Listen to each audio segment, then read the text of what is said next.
Assalamualaikum warahmatullahi wabarakatuh. Di sini kami ingin menjelaskan tentang insiden berulang di industri nikel untuk evaluasi dan penegakan hukum pada studi kasus Walhi.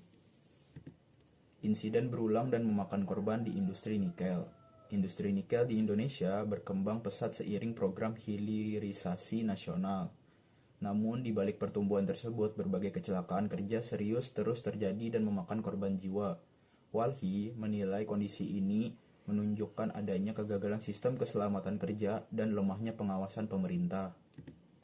Latar belakang, pada 13 Juni 2024 terjadi kembali ledakan di PT Indonesia Tsingshan Stainless Steel atau ITSS di kawasan IMIP Morowali.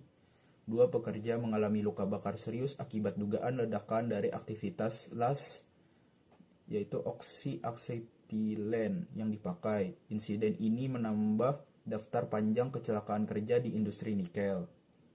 Peristiwa ini menunjukkan bahwa kecelakaan kerja bukan kejadian tunggal, melainkan masalah berulang yang belum terselesaikan. Profil perusahaan, PT ITSS merupakan anak perusahaan Tsingshan Group dari Tiongkok yang memiliki banyak investasi global. Hal ini menunjukkan besarnya skala industri dan pentingnya standar keselamatan internasional. Selanjutnya ada insiden ledakan yang terjadi pada Juni 2024. Ledakan menyebabkan dua pekerja mengalami luka bakar serius dan harus dirawat di rumah sakit Bungku.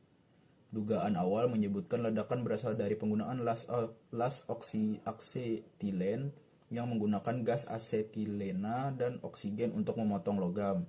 Teknologi ini memiliki risiko yang tinggi apabila tidak dilakukan sesuai standar keselamatan kerja. Tragedi besar pada Desember 2023. Sebelumnya pada 23 Desember 2023 terjadi ledakan tungku ferosilikon di perusahaan yang sama. Insiden tersebut menewaskan sekitar 21 pekerja serta menyebabkan banyak korban luka berat dan cacat permanen. Peristiwa ini menjadi salah satu kecelakaan kerja paling fatal dalam sejarah industri nikel di Indonesia.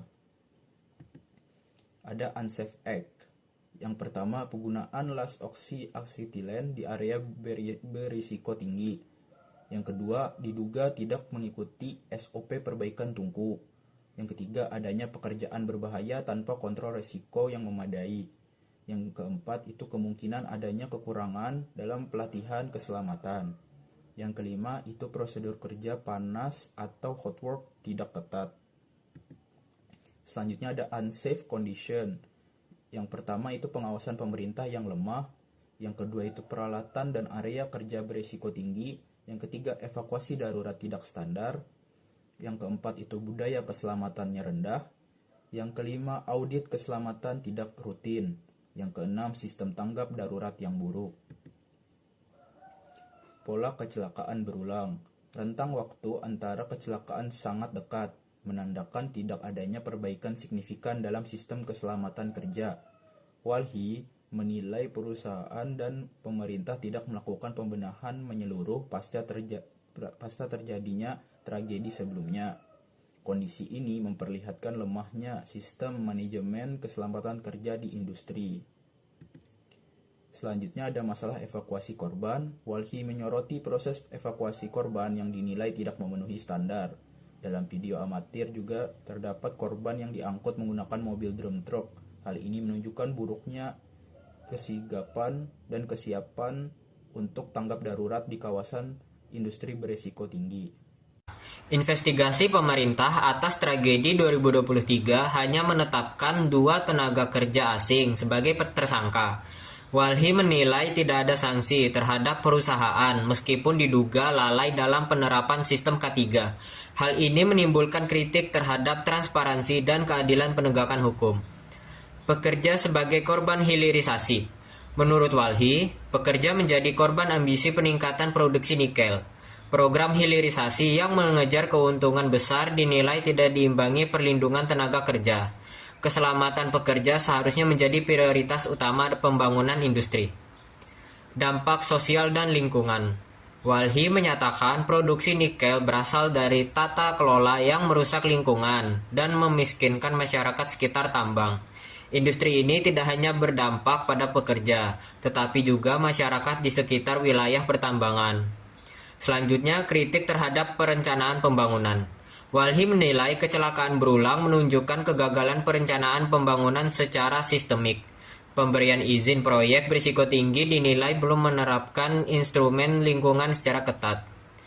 UU Lingkungan Hidup UU Nomor 32 Tahun 2009 menegaskan setiap pembangunan harus mempertimbangkan dampak lingkungan, perubahan iklim, dan keselamatan manusia.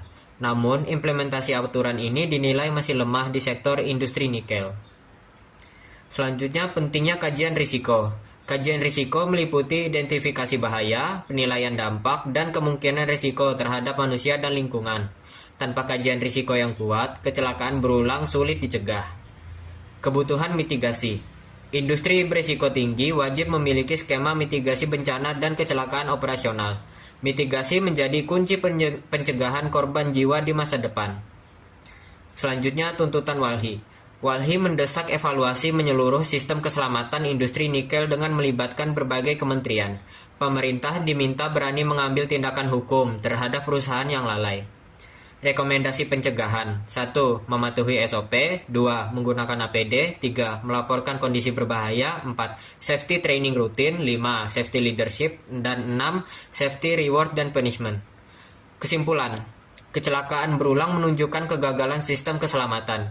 Hal ini membuat Unsafe Act dan Unsafe Condition terjadi bersamaan. Keselamatan kerja adalah hak pekerja. Produksi tidak boleh mengorbankan nyawa. Keselamatan pekerja dan keberlanjutan lingkungan harus menjadi prioritas dalam pembangunan industri nikel. Evaluasi menyeluruh dan penegakan hukum merupakan langkah penting untuk mencegah tragedi serupa di masa depan. Terima kasih.